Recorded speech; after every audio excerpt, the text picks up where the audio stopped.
अस्सलाम वालेकुम, मेरा नाम डॉक्टर ईमान है और मैं एज़ अ ईएनटी स्पेशलिस्ट सलाम मेडिकल कॉम्प्लेक्स में बैठ रही हूँ। आज हम जिस टॉपिक पे बात करने लगे हैं वो है techniques to manage the nasal congestion. Basically nasal congestion है क्या?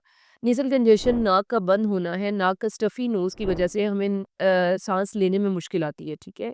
तो नेज़ल कंजेशन की क्या वजूहात हैं? जो मोस्ट कॉमन रीज़न्स हैं वो है एलर्जीज़ हैं। एलर्जीज़ लाइक द पोलन है, डस्ट एलर्जी है जिनकी वजह से हमें नाक का बंद हो जाता है और साँस लेने में दुश्वारी आती है, ठीक है? दूसरा जो मोस्ट कॉमन कॉज़ है वो है कोल्ड वेदर। कोल्ड वेदर में हमारी नोज़ स्टफ़ी हो जाती है, नेज़ल म्यूकस थिक हो जाता है जिसकी वजह से जो है वो थिन आउट नॉर्मली नहीं हो रहा होता, तो उसकी वजह से हमें जो है नेज़ल कंजेशन के साइन एंड सिम्पटम फेस करने पड़ते हैं।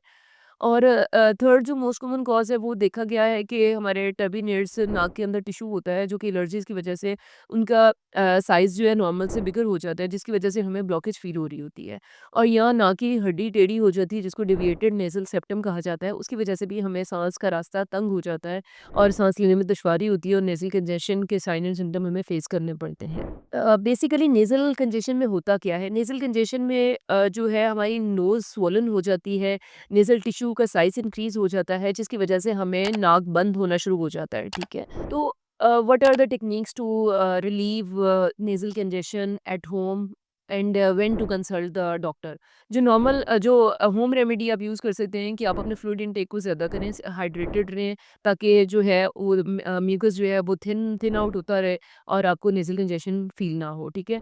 सेकंड जो मोस्ट कॉमन रेमेडी है जो आप कर सकते हो एट होम वो है स्टीम इन्हेलेशन। स्टीम इन्हेलेशन आप हॉट वाटर की स्टीम से आप म्यूकस को थिन कर सकते हो और आपको रिलीफ मिल सकता है नेज़ल कंजेशन से और नेज़ल ब्लॉकेज से। जो तीसरी होम रेमेडी जो कि आप यूज़ कर सकते हैं वो है एसालाइन वाटर है या नेटी पॉट का यूज़ है, जिससे क्या होगा कि आप साइनसेस को फ्लश आउट कर सकते हैं ईज़िली, ठीक है? और उससे आपके जो है सिम्पटम्स रिलीव हो जाएँगे। इन केस अगर आपका nasal congestion more than 10 days रहता है और इन सब रेमेडीज़ से रिलीव नहीं हो रहा तो you must consult the ENT doctor.